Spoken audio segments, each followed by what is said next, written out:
Мой рассказ будет сегодня о татарах Мещеры. Мещера – это историческая область, расположена она в западной части Мордовии, включает часть Рязанской области и, может быть, небольшую часть Нижегородской области. И вот как бы небольшое такое вступительное слово хотел сказать. Однажды мне попалось выражение, вот есть такой русский историк Ключевский, и он сказал, для того, чтобы начать изучать историю народа, ну, в данном случае татары-мещеры и выходцы оттуда называются мещерями обычно, то есть это некий такой субэтнос.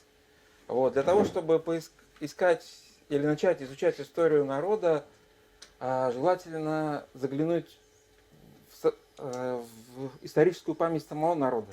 Я вот так задумался над этими словами, подумал, а что же предки мещерей сами думали как бы о своей истории, о своем происхождении. А на самом деле это один из самых сложных исторических вопросов, что думали люди из каких-то исторических эпох, потому что в источниках об этом как бы мало пишется. Вот. Но нам в этом смысле повезло. Существуют наказы татарских делегатов в уложенную комиссию 1767 года, которая в свое время созвала Екатерина II, и представители потомков служилых татар, там Аюб Яникеев, или от алатырских курмышских татар был Якуб Мангушев, и они вот говорят, что вот наши предки вышли когда-то из Золотой Орды и перешли на службу русским государям. Собственно, никаких больше исторических подробностей, что там было во времена Золотой Орды, практически там мы не находим. Но вот этот факт, он как бы для всех принят. Вот. Ну и, собственно, теперь уже обращаясь к самим историческим источникам, я предлагаю все вместе пройти по ним, ну и заодно посмотреть, а соответствует вот это свое собственное представление, как бы, или насколько исторические источники как бы отражают собственное представление.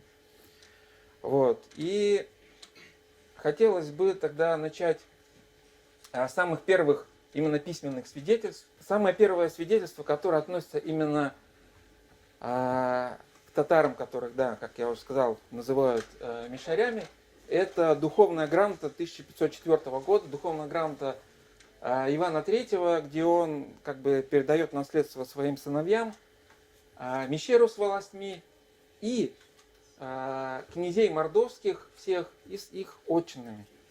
Как бы больше никаких ранних документов в явном виде, рассказывающих о том, что вот это вот какие-то события или это люди, имеющие отношение к предкам мещерей, вроде как нет пока на сегодняшний момент. Но здесь я хотел бы провести некую параллель.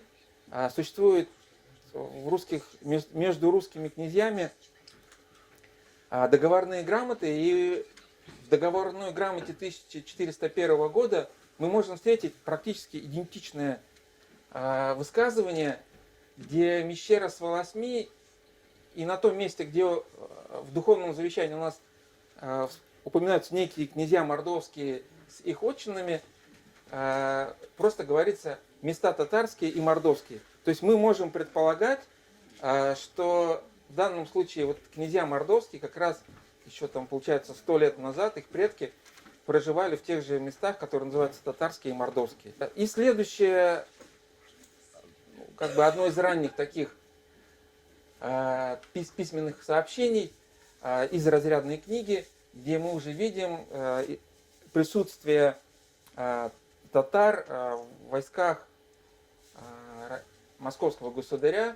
И говорится о том, что в передовом полку в походу к Витебску у нас упоминаются князья и мурзы мордовские и татары служилые. То есть, как мы видим, в самых ранних документах, которые действительно у нас есть и жалованные грамоты татарским князьям, как раз вот первый вот в этот промежуток появляются.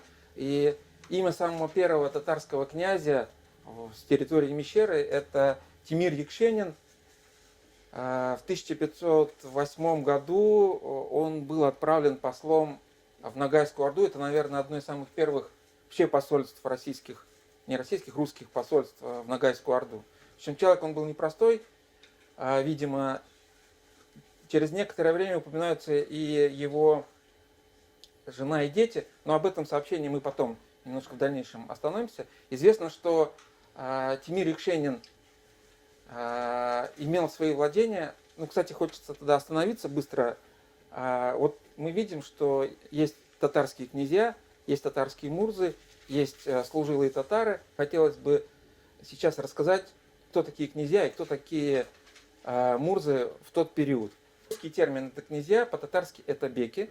Так вот, беки это та знать, которым поручалось выполнять функции наместников над определенной группой населения.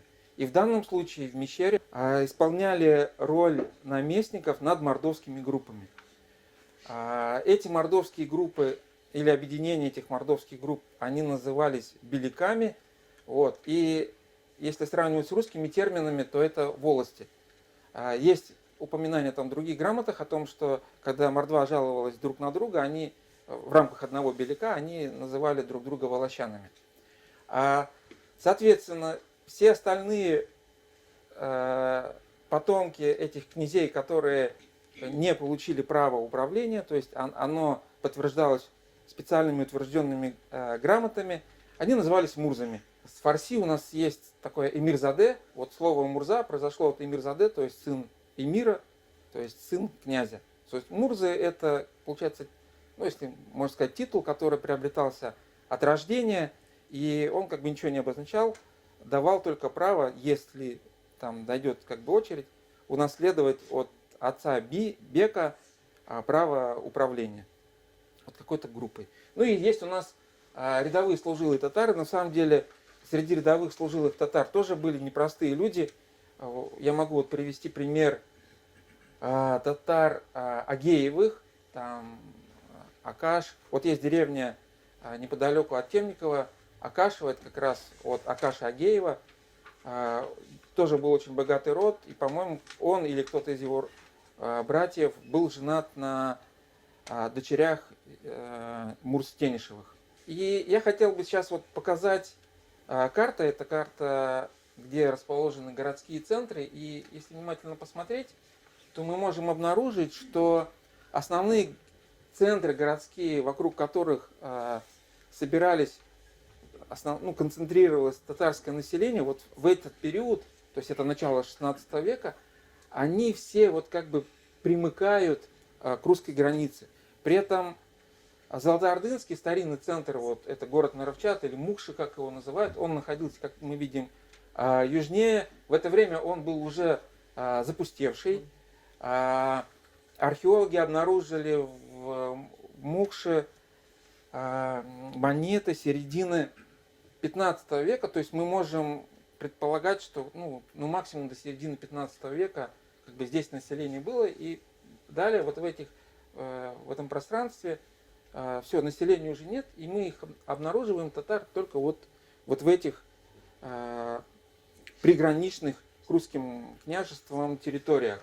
И мы можем увидеть несколько городских центров, самый известный, наверное, Темников, потому что основное население Темникова это были татары, то есть фактически это как бы татарский город. Известен еще один очень старый город Саконы, он упоминается первый раз в 1489 году. Непонятно, что это был за город, и имел ли он отношение к татарам. Но об этом мы остановимся чуть позже. И здесь у меня еще вот таким более светлым цветом обозначены города, те старые, которые исчезли к этому времени. Например, город Темников был построен на месте старого Темникова, город Кадым был построен и немножко перенесен на месте Старокадомского городища. Вот. И известен еще Андреев городок. Андреев городок это современное Тимгеневское городище.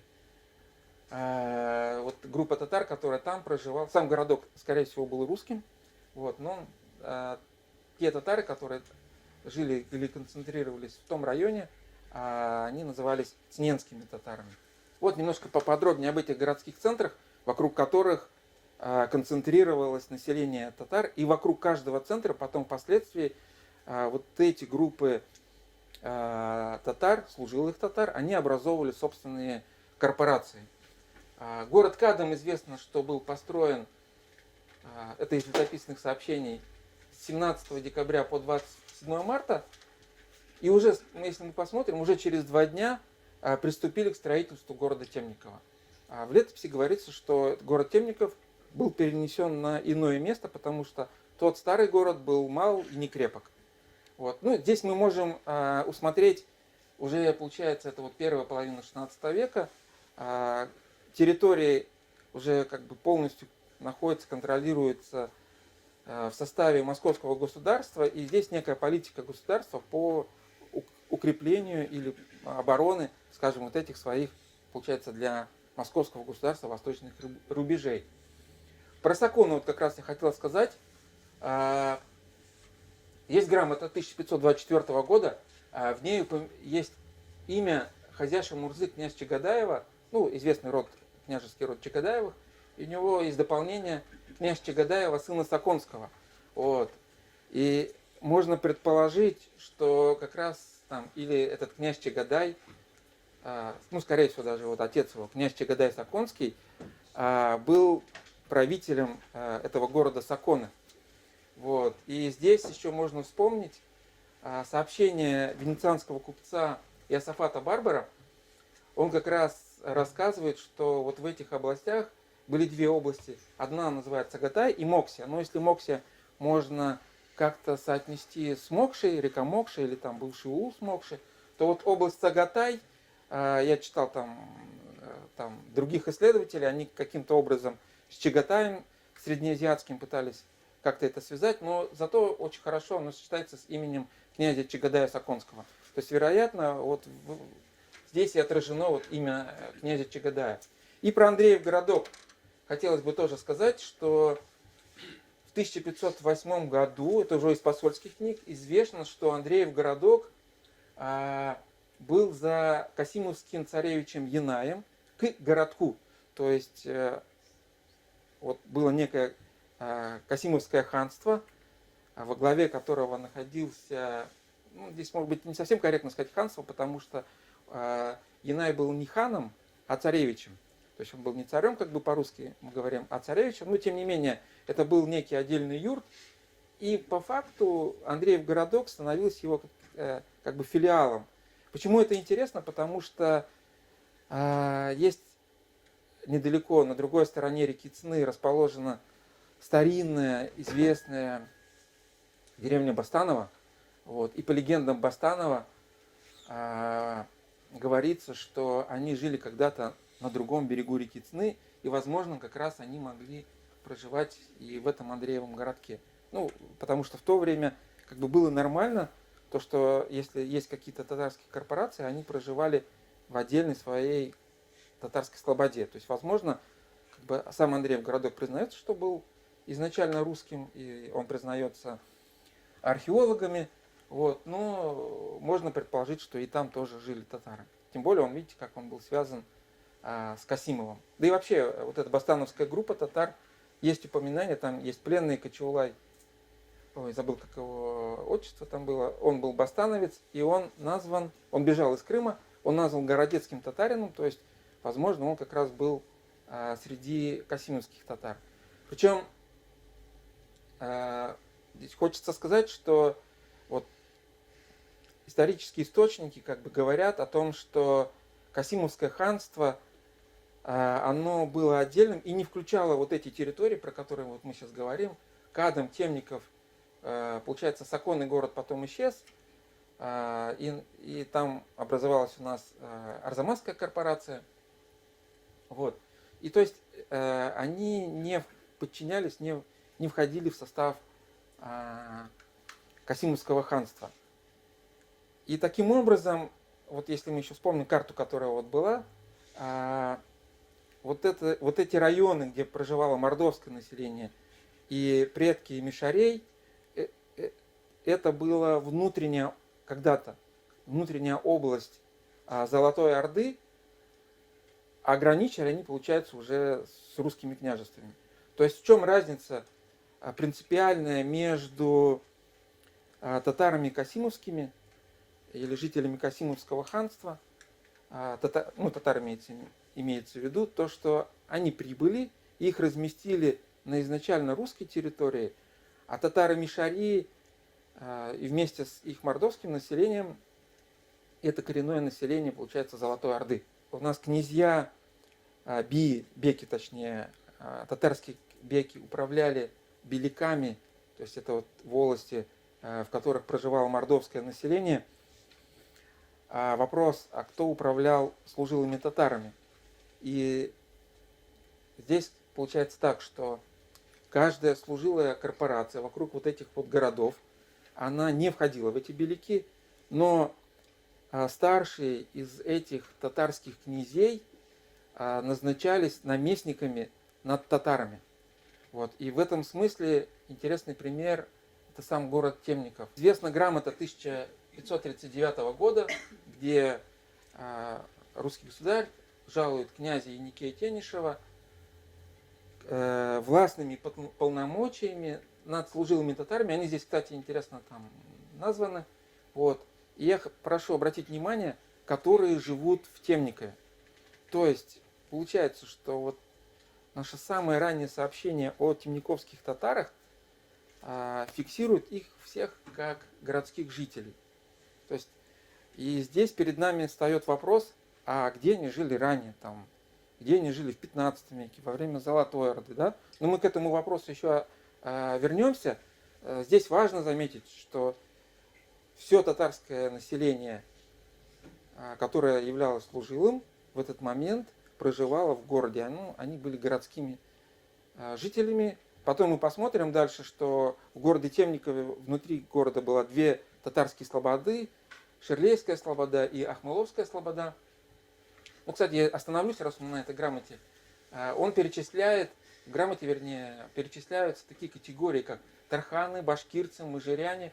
Вот. По всем другим источникам, которые мы посмотрим, эти категории населения мы нигде не увидим. То есть везде будут служилые татары, там мурзы. Грамота, скорее всего, составляла где-то там в московском приказе, Мещерском, скорее всего. Вот. И, может быть, и ошиблись, как бы, дьяки, которые составляли эту грамоту. Но вот что интересно, если мы посмотрим на название деревень, которые вокруг Темникова, то мы можем обнаружить деревню, вот старые названия называю, деревня Буртасская, деревня Мажарская, деревня Тарханская, вот, даже башкирцы есть. То есть, может быть, действительно в этом что-то отражается. Сам город Темников, его особенность была обнаружена не так давно грамота 1601 года Булая Кудашева, из рода князей Кудашевых оказалось. Вот. И он рассказывает, что новый город Темников и старый город Темников были расположены в его вотчинах. Вот такой вот интересный факт. Собственно, получается, у нас мы знаем, что новый Темников был построен в 1536 году, и он был перенесен на месте старого города Темникова. Это сейчас есть населенный пункт, старый город, по-моему, называется. Были произведены его археологические исследования. Экспедиция Мартьянова 1972 года.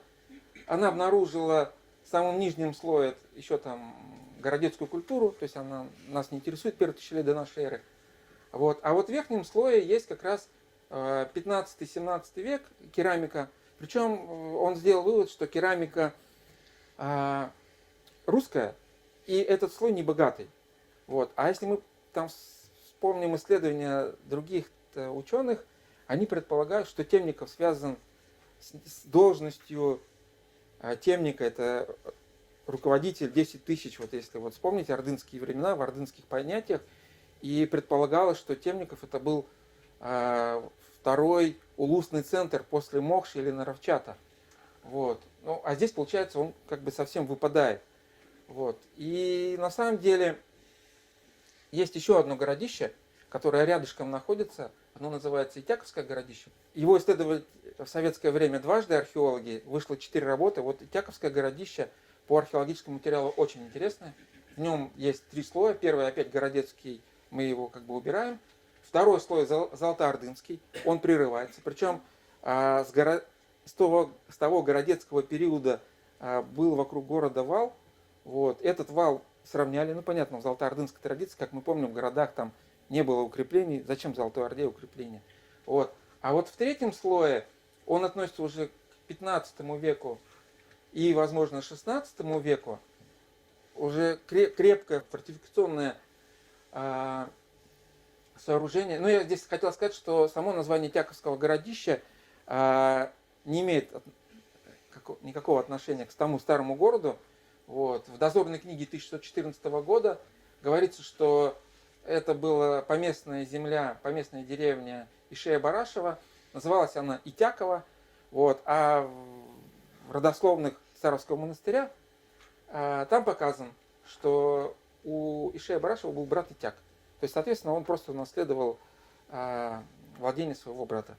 Вот. А если мы опять вернемся к Итяковскому городищу, вот есть ракурс интересный, то есть это вот такой вот холм ровный, и вот там, где лес, там вал. Он был специально сооружен заново, и вал, видите, под ним был ров.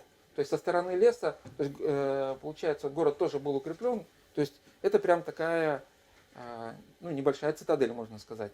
То есть считается, что это возможно, это археологи еще в советское время, Степанов в частности, вот он предположил, возможно, это какой-то замок или резиденция какого-то местного татарского мурзы.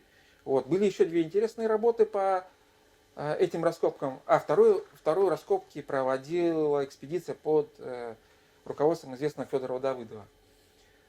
Так вот, изучали и кости, которые там обнаружились. Среди костей свиные кости отсутствовали. Свиные кости были обнаружены только в самом низшем слое городецкой культуры, ну это прамордовская считается. Вот. Из чего был сделан исследователями вывод, что население Итяковского городища было татарским. Вот. Причем интересно, что там среди костей преобладали лошадиные, причем были лошадиные кости именно такого степного типа. Вот. Ну, еще одно замечание. Получается, у нас между ордынским периодом и вот этим новым периодом город прерывался, то есть какое-то время он не существовал, и как раз вот на этот период попадают сообщения, которые мы находим в русских договорных грамотах, о том, что русские князья все время пытались, ну не все время, а уж какое-то время, где-то до 30-х годов 15 века, вот эти вот места мордовские, места татарские, места мордовские завоевать, у них это не получалось, и они между собой в договорных грамотах, ну это рязанские князья и московские князья, они между собой эти земли делили и говорили, а переменит Бог татар, тогда эти земли достанутся нам. То есть получается, что эти земли все равно остались как бы во власти татарской власти, вот, возможно, татарских ханов. Есть отдельный спор, не знаю, просто мы не успеем к этому как бы подробно вернуться, кому же все-таки, к какому политическому центру вот эти вот территории Мещеры, ну даже не Мещеры, вот эти татарские места, которые примыкали к Мещере, относились. Вот, и в итоге мы сделали вывод, что там до где-то 80-х, 90-х годов 15 века они все-таки относились к Большой Орде. Это не Казанское ханство и не Касимовское ханство. Есть утвержденная грамота 1613 года, это грамота выбора избрания русского царя Михаила Романова на царство. Татарские представители, их было 4, и все они из этого нашего Мещерского края, они поставили свои подписи. И вот там есть 2 человека, Ишайбек, это князь Ишей, вот, про которого мы рассказывали, Ишей Барашев, вот, и Аюкай Мурза, они от своих выбранных товарищей, да, Юлдаш Ларымашин, от города Темникова, и видите, как Темников звучит, Тумен-Каласы. То есть название города по-татарски уже тогда и называлось Тумен-Каласы. И вот мы здесь приходим к некому противоречию.